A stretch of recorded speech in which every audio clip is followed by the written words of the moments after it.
Marketing consultant Parineeta दास के पास हर मुश्किल की चाबी थी। बॉस, साथ में काम करने वाले या जूनियर्स हो, वो ऑफिस में सबकी फेवरेट थी। IIM अहमदाबाद से ग्रेजुएट परिणीता हमेशा अपनी पढ़ाई और करियर में टॉप पर रहती थी और अभी हाल ही में उसने गुड़गांव में अपने सपनों का अपार्टमेंट खरीदा था। एक सोमवार की सुबह काम की दीवानी परिणीता कॉफी पीते हुए अपने ईमेल्स चेक कर रही थी, तभी एक अनजान नंबर से उसे कॉल आया। हेलो 981।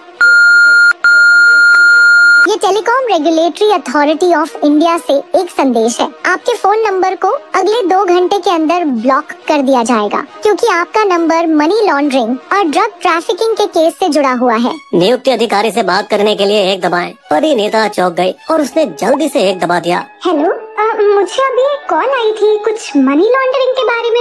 मैंने कोई मनी लॉन्ड्रिंग नहीं की है। मिस परिणीता दास, आप जांच के दायरे में हैं। मैं आपके कॉल क्राइम ब्रांच मुंबई को ट्रांसफर कर रहा हूँ। फिर एक पुलिस ऑफिसर कॉल पर आए। मिस परिणीता, आपके नाम और आधार नंबर का इस्तेमाल करके कैनरा बैंक में एक अकाउंट खोला गया है। और इससे पहले वो कुछ और कह पाता, परिणीता चिल्लाई, पर मेरा वहाँ कोई अकाउंट नहीं है। फिर कॉल काट दिया। बकवास लोग। लेकिन 1 मिनट के अंदर उसे एक व्हाट्सएप वीडियो कॉल आया जिसमें एक पुलिस अफसर थाने में बैठा था और गहरी आवाज में बोल रहा था, मिस परिणीता, मैं इंस्पेक्टर सिद्धार्थ बत्रा हूँ। आपको पता है आपके खिलाफ मनी लॉन्ड्रिंग के आरोप बहुत ही गंभीर हैं। ये सुन परिणीता पूरी तरह से डर गई। सर, मैं अब भी पास वाले पुलिस स्टेशन जाती हूँ और ये गलतफहमी तुरंत दूर करती हूँ। नहीं, आप ऐसा बिल्कुल नहीं करेंगे। देखिए, आपका केस सीधा मुंबई को रिपोर्ट किया गया है और आपकी लोकल पुलिस को इसके बारे में कुछ पता नहीं होगा। बेहतर रहेगा वहीं रुक जाइए। पर मैंने कोई मनी लॉन्ड्रिंग नहीं की है। देखिए, अब झूठ बोलने का कोई फायदा नहीं। CBI इस केस की जांच करेगी क्योंकि राष्ट्रीय सुरक्षा का मामला है। इसके बाद कॉल CBI ऑफिस के एक जांच अधिकारी राहुल गुप्ता को ट्रांसफर की गई। मिस परिणीता, देखिए हमारे पास आपकी सारी डिटेल्स हैं। नाम परिणीता दास, पैन नंबर 888PA, आधार नंबर 264। परिणीता का डर हर मिनट बढ़ता जा रहा था क्योंकि उनके साथ क्या हो रहा था उन्हें कुछ समझ नहीं आ रहा था। देखिए, ध्यान से सुनिए, अगर आप हमारा सहयोग करती हैं तो हम आपको फिजिकल कस्टडी यानी जेल जाने से बचा सकते हैं। कैसे? हम आपको डिजिटल अरेस्ट यानी कि डिजिटल गिरफ्तारी में रखेंगे। आपको अपना वीडियो कॉल हर वक्त चालू रखना होगा जब तक जांच खत्म नहीं हो जाती। अब इस मुश्किल दुविधा में उसका सिर घूमने लगा था। अगर मैंने इनका कहना नहीं माना तो ये मुझे सच में जेल में डाल देंगे। मुझे साबित करना ही होगा कि मैंने कुछ नहीं किया है। पहला दिन 3 CBI अफसर जासूसों की तरह उसके हर रोजमर्रा के काम को ट्रैक करने लगे। खाना खाना, रसोई में खाना बनाना, सोना वगैरह। यहाँ तक कि बाथरूम जाने से पहले भी कैमरा बाथरूम के एकदम बाहर रखने के लिए भी उन्हें मजबूर किया गया। अब उन्होंने परिणीता को धमकाया, देखिए, जब तक जांच खत्म नहीं हो जाती आप किसी से नहीं मिल सकते और ना ही आप किसी को कुछ बता सकती हैं। अगर आप ये सब नहीं मानेंगी तो तैयार रहिएगा 3 से 5 साल की जेल के लिए। सहमी हुई परिणीता को अपने बॉस से झूठ बोलना पड़ा। सर, मैं इस हफ्ते ऑफिस नहीं आ पाऊंगी, मुझे टाइफाइड हो गया है। यहाँ तक कि जब उसके दोस्त उससे मिलने आए तो उसने डोरबेल और फोन कॉल्स तक को नजरअंदाज कर दिया। क्या काम के पीछे पागल है ये लड़की यार। और जब भी वो कैमरे से बाहर जाती तो वो उस पर चिल्लाते, कहाँ थी आप, कहाँ चली गई थी, कैमरे के सामने रहिए। तीसरा दिन बेचारी परिणीता रात दिन अपनी जिंदगी, काम और पैसों के बारे में ढेर सारे सवालों की झड़ी का सामना कर रही थी। तुम्हारे कितने भाई बहन हैं? क्या तुम शादीशुदा हो? ऑफिस में तुम्हारे दोस्त कौन कौन हैं? तुम्हारे पास कितने बैंक अकाउंट हैं? अपने क्रेडिट कार्ड की डिटेल शेयर करो। कौन सा इंस्टाग्राम अकाउंट इस्तेमाल करते हो ड्रग्स को बेचने के लिए? हाँ, तुम्हारा टेलीग्राम पर भी अकाउंट है ना? क्या तुम वहीं से ड्रग्स बेचती हो? चलो अपना यूजर नेम और पासवर्ड शेयर करो। वो अब उनके वश में थी मगर फिर भी पूरी हिम्मत के साथ जवाब दे रही थी। आखिरकार उसकी बेगुनाही दांव पर थी। आगे बढ़ने से पहले दोस्तों, हम यहाँ बात करना चाहेंगे परिणीता जैसी मेहनती प्रोफेशनल की जो दबाव में बड़े फैसले लेती हैं। अगर आप भी एक महत्वाकांक्षी प्रोफेशनल या बिजनेस करने वाले हैं तो हर दिन ढेर सारे दस्तावेजों पर साइन करना आपको भी दबाव में डालता जरूर होगा। और सच कहें तो साइन करना, स्कैन करना, फिर भेजना, कभी धुंधला कभी गलत, इस तरह आपकी छवि झमेले से निकल पाएगी। चौथा दिन परिणीता ने देखा कि स्क्रीन अब एक कोर्ट रूम में बदल गया है और एक जज राम अग्रवाल फ्रेम में आ गए। जज ने अफसरों से उसके खिलाफ आरोप सुने और 6 करोड़ के गैर कानूनी ट्रांजैक्शन के डॉक्यूमेंट्स देखे। योर लॉर्डशिप, मिस परिणीता को prevention of money laundering act की धारा 45 के तहत बुक किया गया है। ये सब देख परिणीता टूट चुकी थी और बार बार जज से जमानत की गुजारिश कर रही थी जिसे इनकार कर दिया गया। मिस परिणीता, यह गैर जमानती अपराध है। अब जज ने एक लंबा चौड़ा कोर्ट ऑर्डर जारी किया जिसमें सारे सरकारी विभागों की मोहरें थी। देखिए, हम आपको जेल जाने से बचा सकते हैं, मगर आपको सरकार के 6 करोड़ रुपए चुकाने होंगे। और सर, ये सारी मेरी जिंदगी की सेविंग्स है और मैंने ऐसा कुछ नहीं किया है।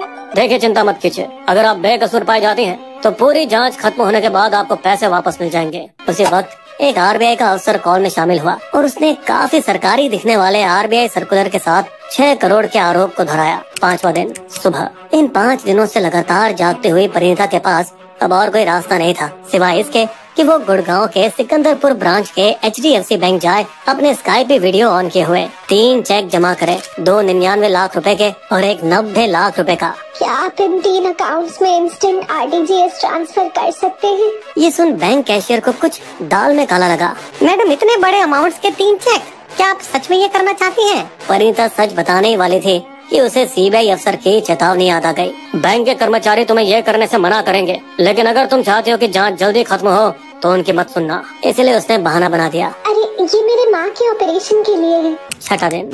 अब अगले दिन भी उसने इसी तरह के 3 और चेक जमा किए, लेकिन अलग अलग अकाउंट में, अफसरों की पूरी निगरानी में। पैसे मिलने के बाद अब तक बेरहमी से पेश आते अफसर अचानक से नरम पड़ गए। मिस परिणीता, सहयोग करने के लिए बहुत बहुत शुक्रिया।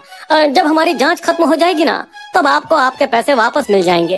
अफसरों के इन बदलते तेवर को देखकर परिणीता को हैरानी तो हुई, ये अचानक कैसे बदल गए? लेकिन इससे पहले वो कुछ बोल पाते उन्होंने कॉल डिस्कनेक्ट कर दिया। पूरे 6 दिनों की भयानक निगरानी के बाद परिणीता को होश संभालने में थोड़ा समय लगा और आखिरकार अपने एक दोस्त जो एक बैंक में सीनियर एग्जीक्यूटिव था, उसे उसने फोन करके ये भयानक घटना बता दी, जिसके बाद उसके दोस्त ने उसके सामने क्रूर सच का खुलासा किया।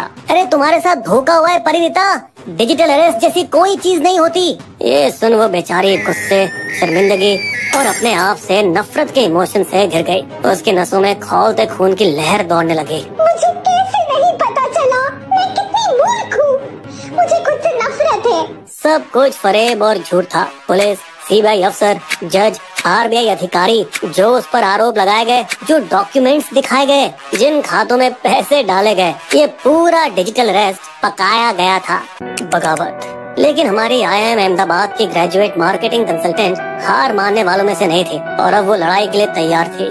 उसके दोस्त ने उसे Indian cyber crime coordination centre I4C से बात करवाई और परिणीता ने अपनी पूरी दास्तां 45 मिनट के कॉल में सुनाई। उनकी सलाह पर वो गुड़गांव के पुलिस स्टेशन गई। हालांकि आलसी अफसर पहले तो हंस पड़े। हर रोज नया बलि का बकरा चला आता है। और केस को निपटाने की कोशिश की। मैडम, आपके आधार पे तो दिल्ली का एड्रेस है, आप दिल्ली जाओ। लेकिन क्रोधित परिणीता मजबूती से अपनी बात पर अड़ी रही। आधार कार्ड के एड्रेस से कुछ नहीं होता है। अभी मैं गुड़गांव में रहती हूँ। 6 करोड़ रुपए गए हैं मेरे। शिकायत दर्ज कीजिए। आखिरकार आलसी अफसर ने उसकी शिकायत दर्ज की और परिणीता ने अगले कुछ दिनों तक लगातार उनसे फॉलो अप किया। पुलिस और बैंक मैनेजर ने मिलकर ये पता लगाया कि परिणीता के पैसे उस एक अकाउंट से जिसमें उसने पैसे ट्रांसफर किए थे, उससे और कई दूसरे खच्चर खातों में ट्रांसफर हुए हैं। और इन अकाउंट की डिटेल के जरिए पुलिस ने उन अकाउंट चलाने वाले बिचौलियों को ट्रैक किया और गिरफ्तार किया। यहाँ चौंकाने वाली बात ये थी कि पूछताछ पर उनमें से कईयों ने स्वीकार किया कि वे सिर्फ मोहरे थे। सर जी, हमें तो बस अकाउंट खोलने और पैसे ट्रांसफर करने को कहा गया, जिसके लिए हमें बस थोड़ा सा कमीशन ही मिला। हालांकि पुलिस ने कुछ खच्चर खातों को तो फ्रीज कर दिया, मगर वो परिणीता की 6 करोड़ की खोई हुई सेविंग्स में से बस 60 लाख रुपए ही ट्रेस कर पाए। ऐसी अनगिनत कहानियां हैं। 2024 में भारत में कुल 92,300 डिजिटल अरेस्ट के केस दर्ज हुए हैं, जिसमें 2,140 करोड़ रुपए का नुकसान हुआ है। दोस्तों, इस जाल में जाने माने समझदार लोग भी फंस रहे हैं, जैसे वर्धमान ग्रुप के CEO SP ओसवाल एक ऐसे बंदे के जाल में फंसे जो खुद को जस्टिस DY चंद्रचूड़ बता रहा था और अपने 7 करोड़ रुपए गंवा बैठे। इन्फ्लुएंसर अंकुश बहुगुणा तो धोखेबाजों के कहने पर ड्रग ट्रैफिकिंग के आरोप में घर से दूर एक होटल रूम में चले गए और अपने आप को अकेले बंद कर लिया। यही नहीं, PGI लखनऊ के एक न्यूरोलॉजिस्ट ने वीडियो कॉल पर फरेबियों की धमकी के डर से एक नया स्मार्टफोन तक खरीद लिया। ये घोटालेबाज लोगों पर तरह तरह के झूठे इल्जाम लगाकर पैसे मांगते हैं, जैसे कि इंटरनेशनल पैकेज के लिए कस्टम रूल्स तोड़ना, जो पैकेज आपने कभी ऑर्डर ही नहीं किया था, टैक्स समय पर न देना, मनी लॉन्ड्रिंग, ड्रग ट्रैफिकिंग, गैर कानूनी तरीके से पोर्नोग्राफी फैलाना या फिर कॉपीराइट लॉस तोड़ने के लिए। तो दोस्तों, हमेशा याद रखिए, आपको बहादुर बनना है और खुद का मजाक बनने के डर से घबरा कर नहीं बैठना है। हमारे देश में डिजिटल अरेस्ट जैसा कुछ नहीं है। इसे दोहराइए, और हमेशा के लिए अपने दिमाग में फिट कर लीजिए।